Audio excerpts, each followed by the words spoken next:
congratulations on the film. As someone who absolutely loves Christmas, I adored this film, so congratulations. Oh, thank you.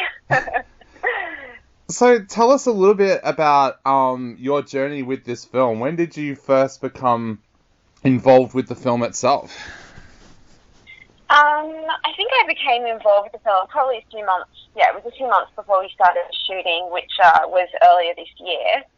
And I was kind of involved from the Steve Jackie company had a script, and they were looking for someone to direct a Christmas film. And like yourself, I'm quite a fan of Christmas as well, and it seems like a really nice fit.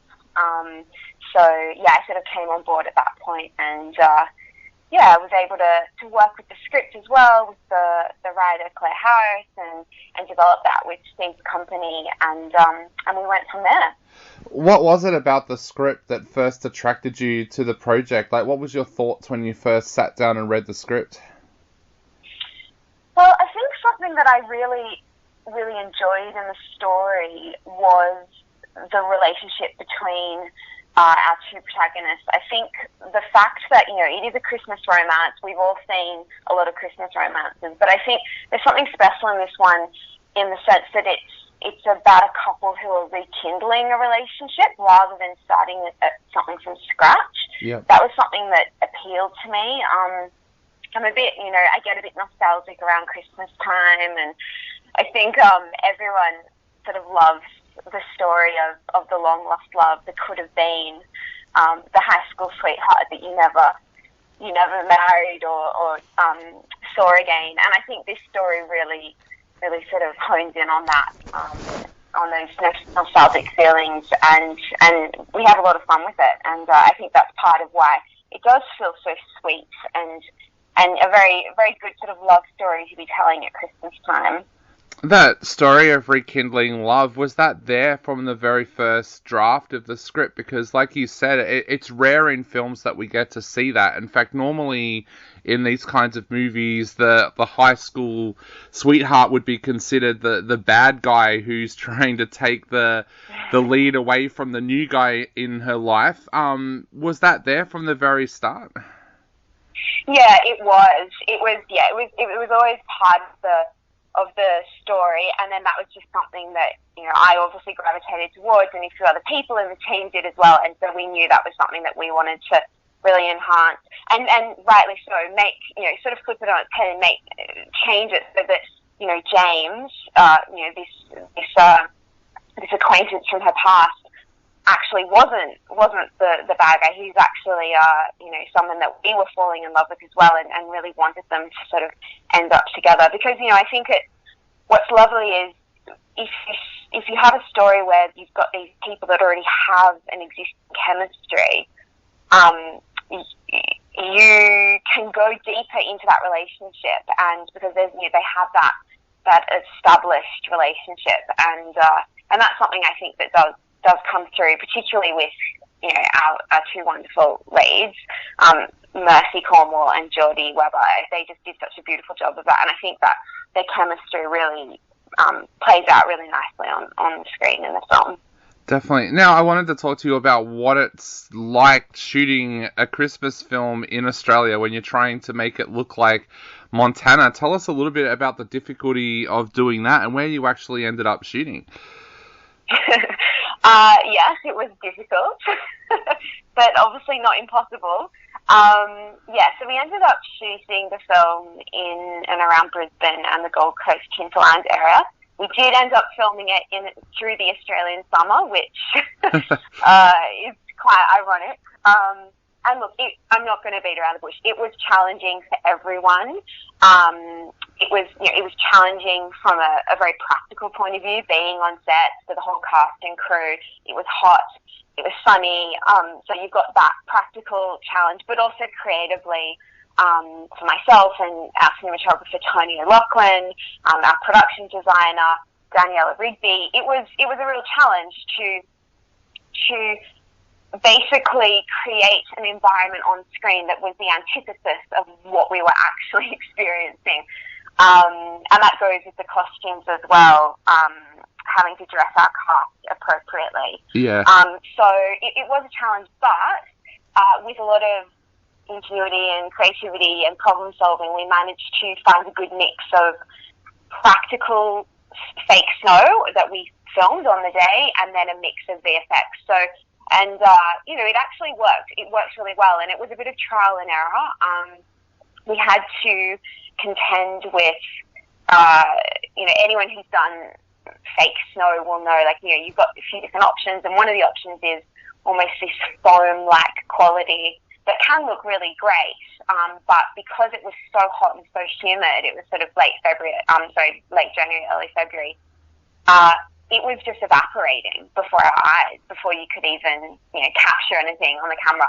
So we had to experiment with a few different recipes and that sort of thing. But it was, at the end of the day, it was achievable, which is really a big testament to everyone who got on board and gave it a go, because it wasn't something that was super straightforward. Yeah. But it just shows, if you can really put your imaginative hat on, it can actually work, which is kind of fun. Yeah. People don't realise the challenges that you have filming something like that with the Australian heat. I was asked during the lockdowns to film a Christmas Carol by Candlelight kind of replacement online.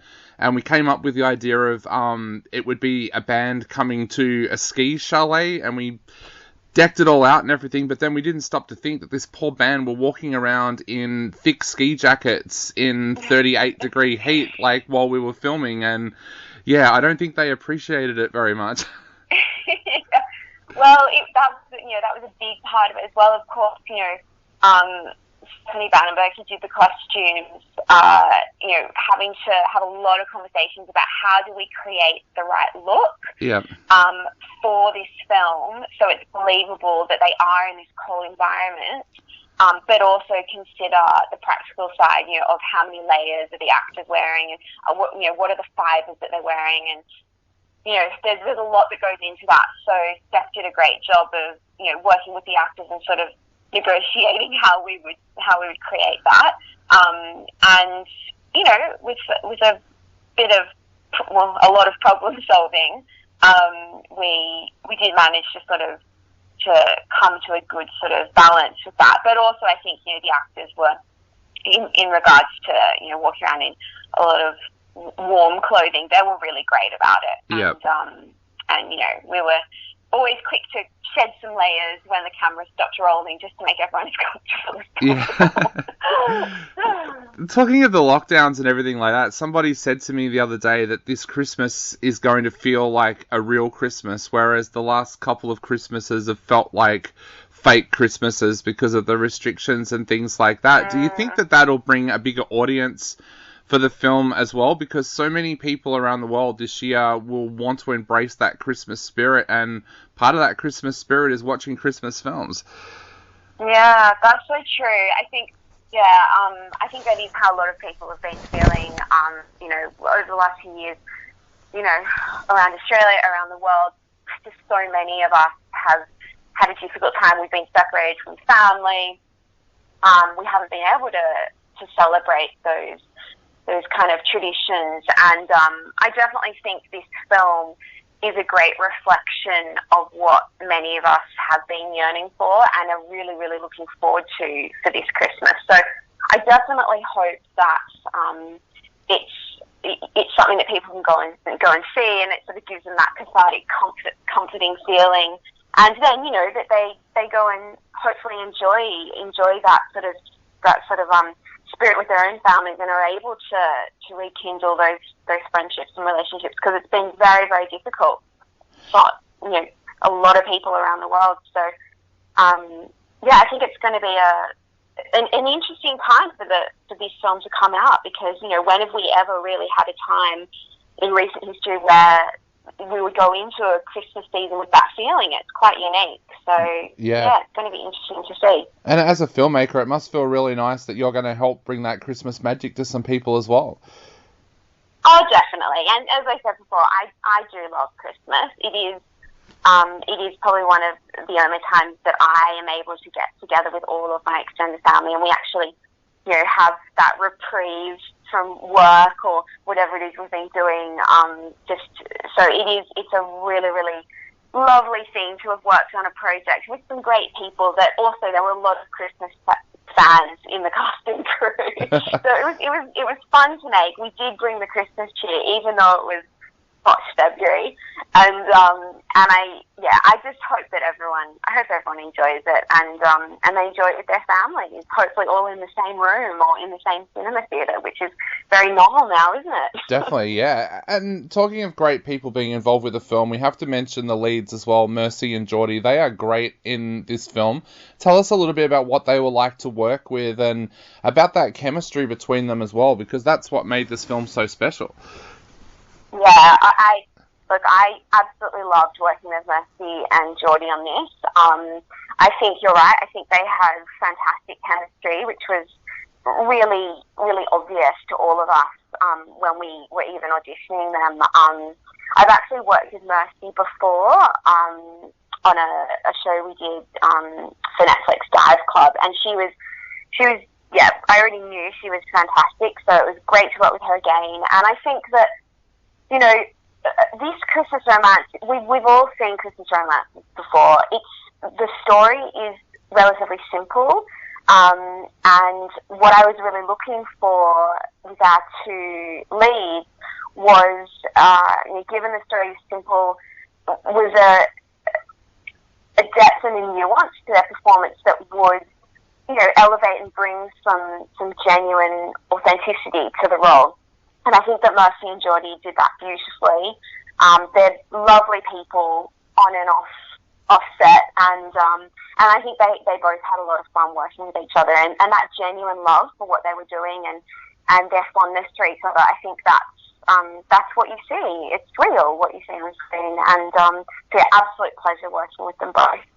Definitely. Well, Rhiannon, I know we're running out of time very quickly and you've got another interview to get to. So I guess to finish up, what would you like to say to everybody out there before they go and to watch Mistletoe Ranch, whether they watch it online or in the cinemas? What would you like to say to them? Well, I would like to say I just hope that everyone has the Christmas that we've all been wishing for the last few years. And if, going to see Mistletoe Ranch can be part of that, that tradition of going to see a Christmas film or getting into the Christmas spirit, I'll just be really pleased, as I'm sure the rest of the cast and crew would be, to know that it would be something lovely you can do with your friends and family, and just enjoy it, and then enjoy yourselves this Christmas, and hopefully we'll all have a much better time of it next year.